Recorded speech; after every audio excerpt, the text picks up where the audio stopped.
We have all felt it. That tightening in the chest when someone disagrees with us. Not because the argument matters, but because something deeper feels threatened. We go over the exchange again and again, finding better words, sharper points.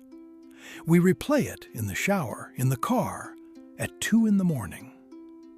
And we ask ourselves, why does being wrong feel so much like dying? Centuries ago, along the trade roads of northern India, there was a mapmaker named Arjun. He was one of the finest cartographers of his region. He had spent 18 years walking roads, measuring distances, recording rivers. His maps were used by merchants, generals, and pilgrims. His accuracy was his identity. It was the thing he had built his entire life upon. One autumn, Arjun was commissioned to map a new mountain pass in the eastern foothills. He arrived confident. He had mapped this range before, years ago. He knew which valleys flooded, which ridges held. But at the river crossing, he met an old ferryman who told him the eastern path had changed, that a landslide 3 seasons back had shifted the whole lower trail by nearly a mile. Arjun thanked him politely, and then he took the old route anyway.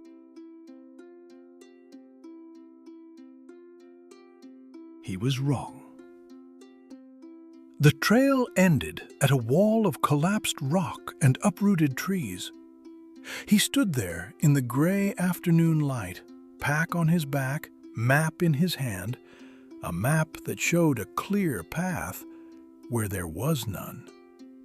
He had lost half a day. He had to turn back. And when he crossed the river again and passed the ferryman's post, the old man said nothing. He just watched.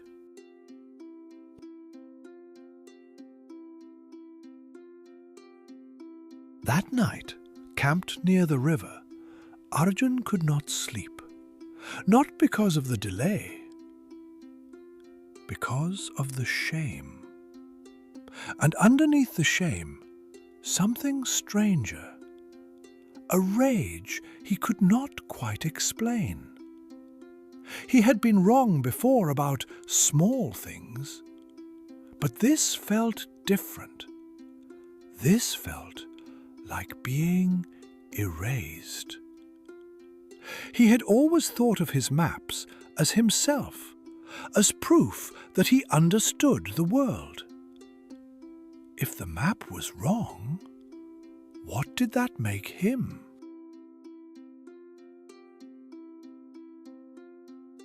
In the morning, he walked back to the river.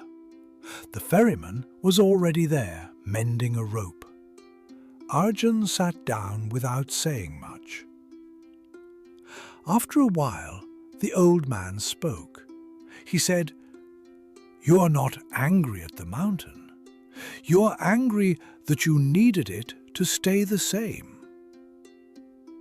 Arjun said nothing. The ferryman kept working the rope.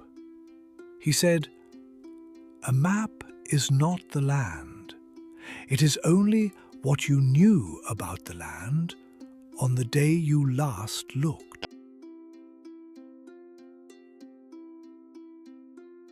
There is a concept in Advaita philosophy, the tradition developed by Adi Shankaracharya in 8th century India, called superimposition. Shankaracharya called it adhyasa.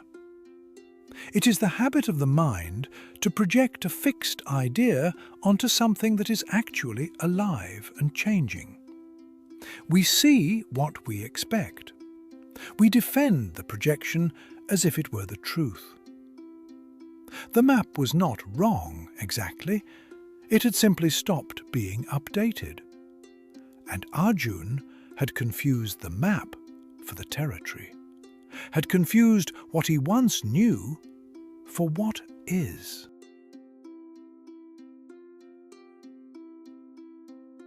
A Zen teacher named Bassui Tokusho, who lived in 14th century Japan, put it another way. He asked his students, "Who is the master?" Not as a riddle, as a genuine question. He meant, when you argue, who exactly is defending what? Not the truth. The truth does not need defending. What we defend is an image of ourselves as someone who knows. And that image, Bassui taught, is where all our suffering quietly begins.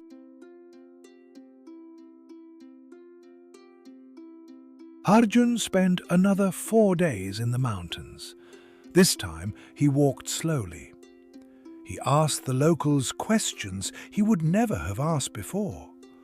He corrected his maps as he went. And something unexpected happened. The work became lighter.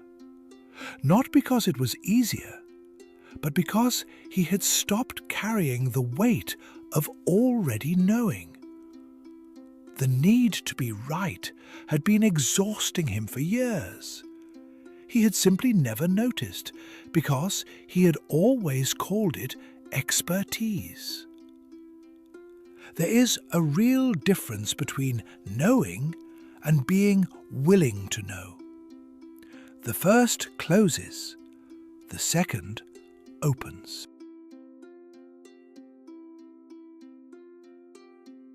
The next time someone disagrees with you and you feel that familiar tightening, try asking one question before you respond. Am I defending the truth?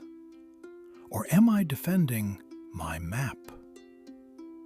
Because the truth can look after itself. It does not need your protection. What needs protecting is something smaller. A picture of yourself as someone who has it figured out. And the moment you see that, you can put it down. The mountain has moved. Update the map. The land is not wrong. It is just new.